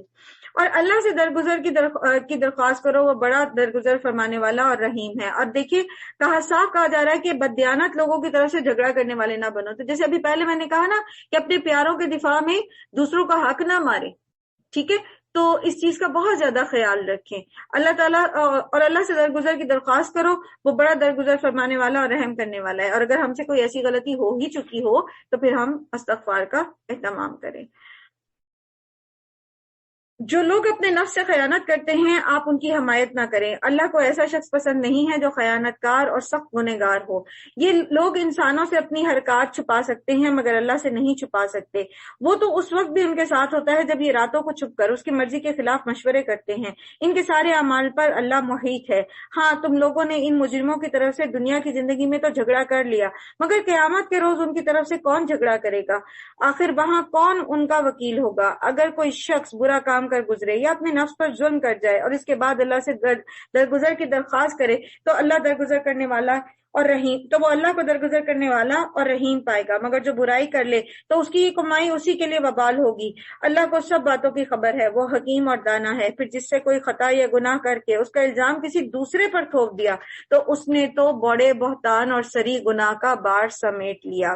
اے نبی صلی اللہ علیہ وآلہ وسلم، اگر اللہ کا فضل تم پر نہ ہوتا اور اس کی رحمت تمہارے شامل حال نہ ہوتی تو ان میں سے ایک گروہ نے تو آپ کو غلط فہمی میں مبتلا کر ہی دیا تھا، حالانکہ در حقیقت وہ خود اپنے سوا کسی کو غلط فہمی میں مبتلا نہیں کر رہے تھے اور آپ کا کوئی قصور، وہ آپ کا کوئی نقصان نہیں کر سکتے تھے. اللہ نے آپ پر کتاب اور حکمت نازل کی ہے اور آپ کو وہ کچھ بتایا ہے جو آپ کو معلوم نہیں تھا، اور اس کا فضل آپ پر بہت ہے. یہ اسی جو ہے واقعے کی کنٹینیوٹی میں آ رہی ہے جو بات میں نے ابھی آپ کو بتائی کہ وہ کسی نے زرہ چرا کے مسلمان نے کسی عیسائی کے گھر کے باہر رکھ دی، یہودی کے گھر کے میں رکھ دی تھی، اور پھر الزام اس یہودی کے اوپر لگا دیا. تو اس پھر غلط بیانی کرنے میں گواہ جو ہے وہ اپنے قبیلے والوں کو بنا لایا. تو اس طرف یہ سارا اشارہ ہے. لوگوں کی خفیہ سرگوشیوں میں اکثر اور بیشتر بھلائی نہیں ہوتی. ہاں، اگر کوئی پوشیدہ طور پر صدقہ خیرات کی تلقین کرے یا کسی نیک کام کے لیے یا لوگوں کے معاملات میں اصلاح کرنے کے لیے اس سے کچھ کہے تو البتہ یہ بھلی بات ہے. اور جو کوئی اللہ کی رضا کے لیے ایسا کرے گا تو اسے ہم بڑھ چڑھ کر عطا کریں گے. یعنی عمومی طور پر چار لوگوں کے بیچ میں بیٹھ کے آپس میں کانوں میں باتیں کرنا پسندیدہ نہیں ہے. ہاں، اگر کسی کوئی صدقہ وغیرہ کی تلقین کرنی ہے، چپکے سے کوئی نصیحت کرنی ہے تو وہ کی جا سکتی ہے. مگر جو شخص رسول کی مخالفت پر کمر بستہ ہو تو اہل ایمان کی روش کے سوا کسی اور روش پر چلے، حالانکہ اس پر راہ راست واضح ہو چکی ہو تو اس کو ہم اسی طرف چلائیں گے جدھر وہ خود پھر گیا، اور اسے جہنم میں جھونکیں گے جو بدترین جائے قرار ہے. تو بات دراصل یہ ہے، جس بات پر مسلمانوں کا اجماع ہو گیا ہو اور مسلمان اس طریقے پہ چلتے ہوں، میجورٹی مسلمانوں کی صحیح راستے پر ہو، تو پھر اس کے خلاف فتوے دینا اور اس کے ساتھ جانا اس چیز کو ناپسند کیا گیا. اور یہاں پر عام طور پر منافقین کی طرف اشارہ کیا گیا ہے کہ وہ مسلمانوں کا راستہ چھوڑ کر غیر مسلموں کے راستے پر چلنا پسند کرتے تھے. اللہ کے ہاں بس شرک ہی کی بخشش نہیں ہے، اس کے سوا سب کچھ معاف ہو سکتا ہے جسے وہ معاف کرنا چاہے. تو پھر اللہ تعالیٰ سے بہت زیادہ بخشش مانگنے کی ضرورت ہے اور شرک کے بارے میں علم حاصل کرنے کی ضرورت ہے تاکہ ہم اس میں مبتلا نہ ہو جائیں. جس نے اللہ کے ساتھ کسی کو شریک ٹھہرایا تو وہ تو گمراہی میں بہت دور نکل گیا. وہ اللہ کو چھوڑ کر دیویوں کو معبود بناتے ہیں اور اس باغی شیطان کو معبود بناتے ہیں جس کو اللہ نے لعنت زدہ کیا ہے. اب دیکھیں، شیطان کی باقاعدہ پوجا تو بہت کم لوگوں نے کی، بلکہ عام سوسائٹیز میں ہر مذہب میں شیطان کی پوجا کرنے والے کو ناپسند ہی کیا گیا ہے۔ تو یہاں دیوی دیوتاؤں کی پوجا کو شیطان کی پوجا کہا جا رہا ہے، یعنی اللہ کے ساتھ جب ہم شرک کرتے ہیں تو اصل میں وہ ہم شیطان کی پوجا کر رہے ہوتے ہیں۔ اللہ سبحانہ تعالیٰ ہم سب کو اپنی پناہ میں رکھے۔ وہ اس شیطان کی اطاعت کر رہے ہیں جس نے اللہ سے کہا تھا کہ میں تیرے بندوں سے ایک حصہ مقرر کر کے رہوں گا، میں انہیں بہکاؤں گا، انہیں آرزوؤں میں الجھاؤں گا اور انہیں حکم دوں گا کہ وہ میرے حکم سے جانوروں کے کان پھاڑیں گے۔ یہ مشرکین مکہ کا ایک وہ تھا جو بتوں کے لیے منت مانتے تھے، جس جانور کی اس کے کان کاٹ دیتے تھے، اور میں انہیں حکم دوں گا اور وہ میرے حکم سے تیری خدائی ساخت میں رد و بدل کر دیں گے۔ یعنی اللہ کا جو کریشن پلان ہے اس کے خلاف لے کے جاتا ہے شیطان۔ پھر یہ کہ شیطان نیک کام بھلوا دیتا ہے، تمنائیں دلاتا ہے، براہ راست شرک کرواتا ہے یا پھر بلا واسطہ شرک کرواتا ہے، سستی میں مبتلا کرتا ہے، اولاد اور مال کے بارے میں فقر کا اندیشہ دلاتا ہے، پھر اس طرح اسراف یا بخل کی رائے دیتا ہے، نیکی کے بڑے کاموں سے ہٹا کر مباحات میں الجھائے رکھتا ہے، بدعات میں مبتلا کروا کے نیکی کو ضائع کروا دیتا ہے، نیکی کو چھوٹا دکھاتا ہے، حقیر سمجھنے والے گناہوں کو چھوٹا کر کے دکھاتا ہے، اور پھر انسان اس گناہ کو چھوٹا سمجھ کے کرتا ہے یا ایسی بات کر دیتا ہے کہ اللہ کے نزدیک وہ بہت ہی بڑی ہوتی ہے اور اس کا بہت بڑا گناہ پاتا ہے۔ تو یہ سب شیطان کے ہیلے ہیں۔ ہمیں پتہ ہونا چاہیے کہ شیطان کہاں کہاں سے حملہ آور ہوتا ہے۔ وہ ان لوگوں سے وعدہ کرتا ہے اور انہیں امیدیں دلاتا ہے، مگر شیطان کے سارے وعدے بجز فریب کے اور کچھ نہیں ہے۔ ان لوگوں کا ٹھکانہ جہنم ہے جس سے خلاصی کی کوئی صورت یہ نہیں پائیں گے۔ رہے وہ لوگ جو ایمان لے آئیں اور نیک عمل کریں تو انہیں ہم ایسے باغوں میں داخل کریں گے جن کے نیچے نہریں بہتی ہوں گی اور وہ وہاں ہمیشہ ہمیشہ رہیں گے۔ یہ اللہ کا وعدہ سچا ہے اور اللہ سے بڑھ کر اپنی بات میں کون سچا ہوگا۔ انجام کار نہ تمہاری آرزوؤں پر موقوف ہے نہ اہل کتاب کی آرزوؤں پر، جو بھی برائی کرے گا اس کا پھل پائے گا اور اللہ کے مقابلے میں اپنے لیے کوئی حامی و مددگار نہ پائے گا، اور جو نیک عمل کرے گا خواہ مرد ہو یا عورت بشرط یہ کہ وہ مومن ہو تو ایسے ہی لوگ جنت میں داخل ہوں گے اور ان کی ذرہ برابر حق تلفی نہیں ہوگی۔ اس شخص سے بہتر اور کس کا طریقہ زندگی ہو سکتا ہے جس نے اللہ کے آگے سر تسلیم خم کر دیا اور وہ محسن تھا۔ اور یکسو ہو کر ابراہیم علیہ السلام کے طریقے کی پیروی کرو، اس ابراہیم کے طریقے کی جسے اللہ نے اپنا دوست بنایا۔ ابراہیم علیہ السلام کا طریقہ کیا تھا؟ وَإِذْ قَالَ لَهُ رَبُّهُ أَسْلِمْ قَالَ أَسْلَمْتُ لِرَبِّ الْعَالَمِينَ۔ تو جہاں اللہ سبحانہ تعالیٰ فرماتے ہیں یا ایھا الذین آمنوا، تو ہمیں بھی تیار رہنا چاہیے اس چیز کے لیے کہ ہم نے سنا، ہم نے اطاعت کی اور ہم فرما بردار ہوئے۔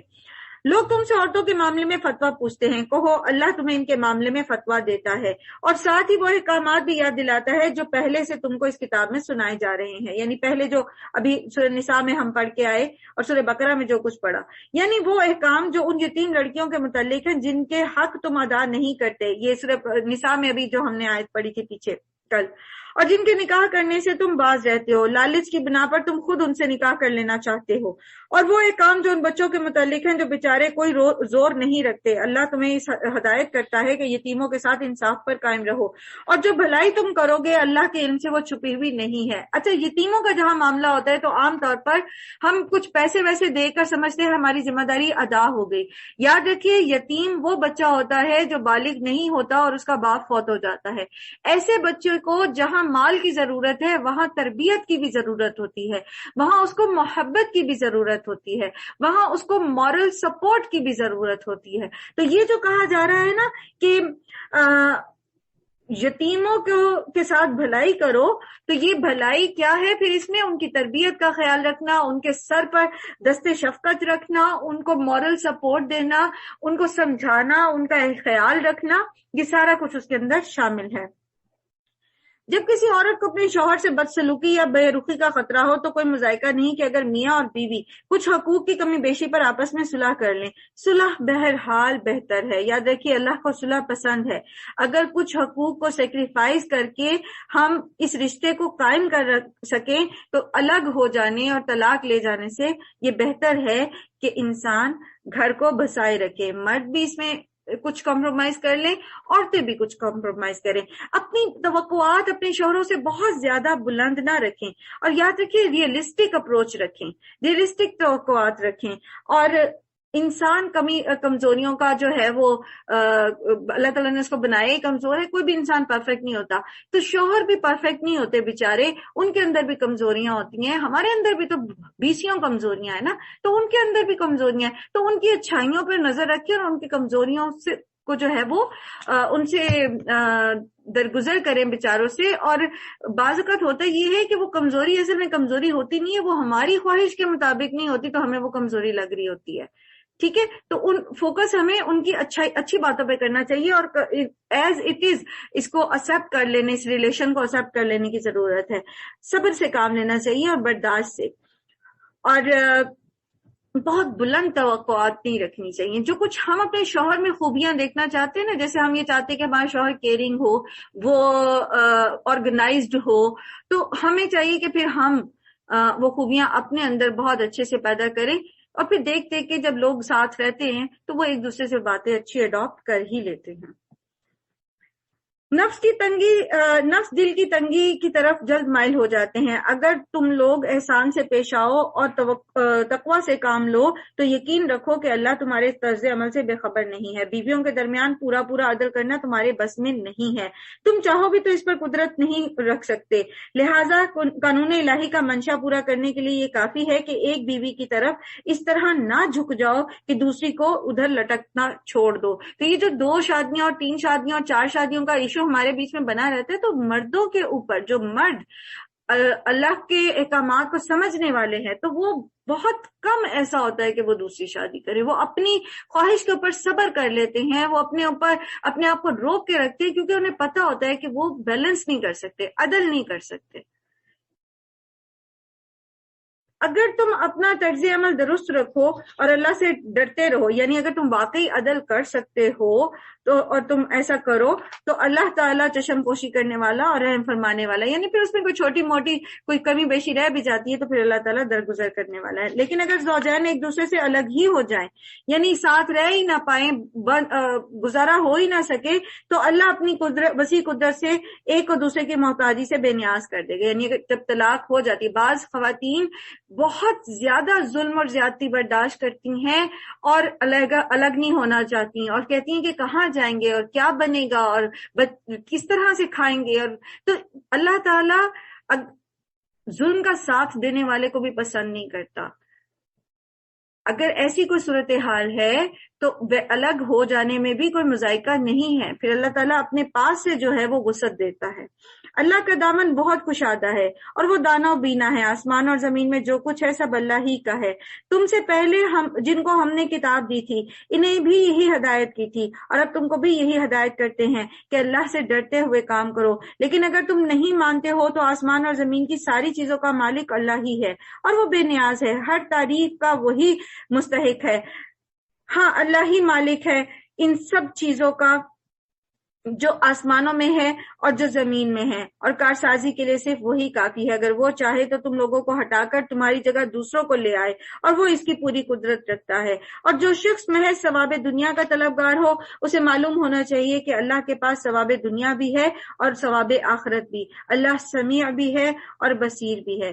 کوئی بھی عبادت، کوئی بھی نیکی فوری نتیجے کے لیے نہیں کرنی چاہیے. ہم ہر نیکی کا بدلہ دنیا میں ہی چاہتے ہیں نا، تو اس لیے ہم ڈسہارٹ ہو جاتے ہیں. تو ایسی نیکی کرنا، نیکی کو خالص آخرت کے اجر کے لیے کرنا، اور ربنا آتنا فی الدنیا حسنہ وفی الآخرۃ حسنہ کو ذہن میں رکھنا، یہ جو عمل ہے، یہ جو طرز عمل ہے، یہ پسندیدہ ہے.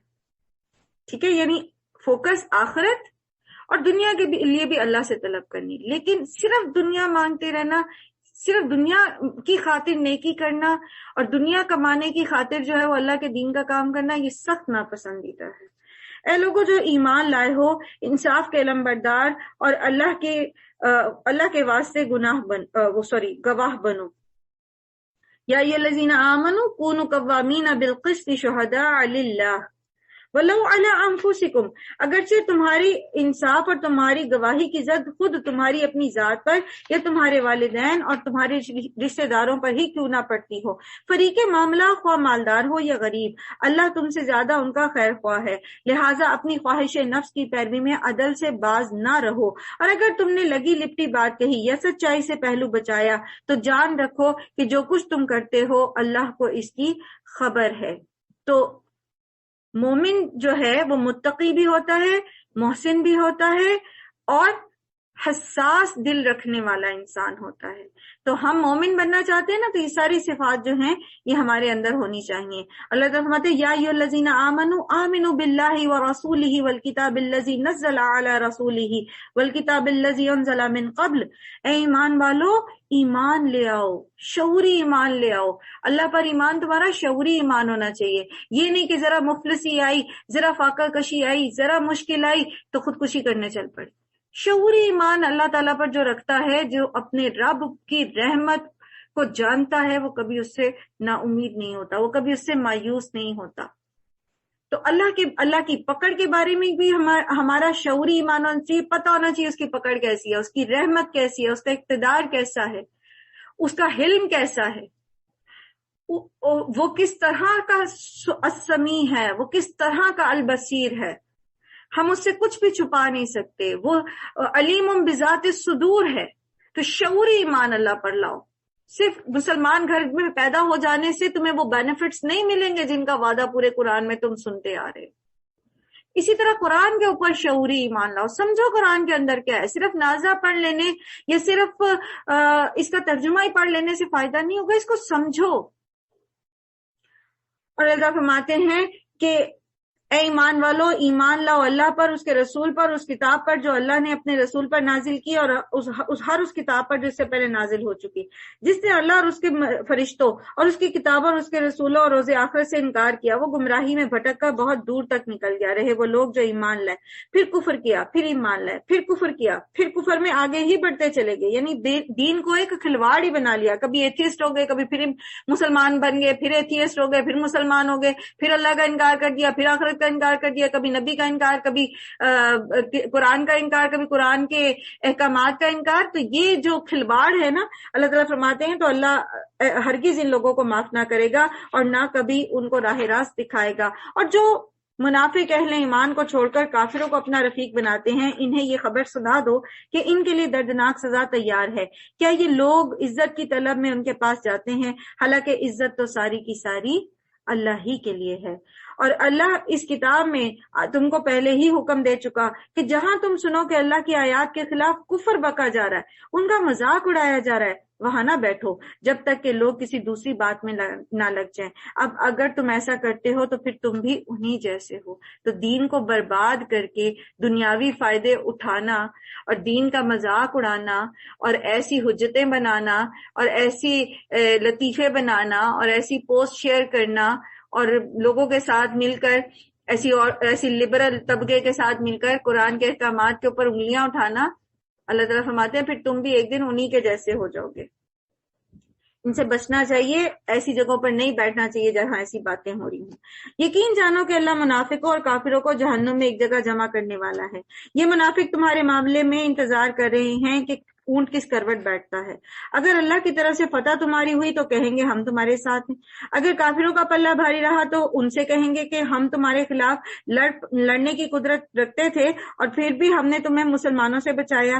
پھر اللہ ہی تمہارے اور ان کے درمیان فیصلہ قیامت کے دن کر دے گا، اور اس فیصلے میں اللہ نے کافروں کے لیے مسلمانوں پر غالب آنے کی ہرگز کوئی سبیل نہیں رکھی۔ یہ منافق اللہ کے ساتھ دھوکہ کر رہے ہیں، حالانکہ دھوکہ کرنے کی کوشش کرتے ہیں، حالانکہ در حقیقت اللہ ہی نے انہیں دھوکے میں ڈال رکھا ہے۔ جب یہ نماز کی طرف اٹھتے ہیں تو سستی کرتے ہوئے محض لوگوں کو دکھانے کی خاطر اٹھتے ہیں اور اللہ کو کم ہی یاد کرتے ہیں۔ کفر اور ایمان کے درمیان ڈاواں ڈول ہیں، نہ پورے اس طرف ہے نہ پورے اس طرف۔ جسے اللہ نے بھٹکا دیا ہو تو اس کے لیے تم کوئی راستہ نہیں پاتے۔ اے لوگوں جو ایمان لائے ہو، مومنوں کو چھوڑ کر کافروں کو اپنا دوست نہ بناؤ۔ کیا تم چاہتے ہو کہ اللہ کو اپنے خلاف صریح حجت دے دو؟ یقین جانو منافق جہنم کے سب سے نچلے طبقے میں جائیں گے اور تم کسی کو ان کا مددگار نہ پاؤ گے، البتہ جو ان میں سے توبہ کر لیں اور اپنے طرز عمل کی اصلاح کر لیں اور اللہ کا دامن تھام لیں اور اپنے دین کو اللہ کے لیے خالص کر دیں، ایسے لوگ مومنوں کے ساتھ ہیں اور اللہ مومنوں کو ضرور اجر عظیم عطا فرمائے گا۔ آخر اللہ کو کیا پڑی ہے کہ خواہ مخواہ تمہیں سزا دے اگر تم شکر گزار بندے بنے رہو اور ایمان کی روش پر چلو۔ اللہ بڑا قدردان ہے اور سب کے حال سے واقف ہے۔ اللہ سبحانہ وتعالی ہمیں اپنے شکر گزار مومن بندوں میں، محسن بندوں میں شامل فرمائے۔ اللہ سبحانہ وتعالی آپ سب کے صبر کا آپ کو اجر دے جو آپ نے سنا اول سے آخر تک پارے کو، اور اللہ تعالیٰ سے دعا کیجئے جو ہم سیکھتے ہیں، جو ہم سمجھتے ہیں، اللہ سبحانہ وتعالی ہمیں اس پر احسن عمل کرنے کی توفیق عطا فرمائے۔ وآخر الدعوانا ان الحمد للہ رب العالمین۔ سبحانک اللہم و بحمدک، نشہد ان لا الہ الا انت، نستغفرک و نتوب الیک۔ السلام علیکم ورحمۃ اللہ وبرکاتہ۔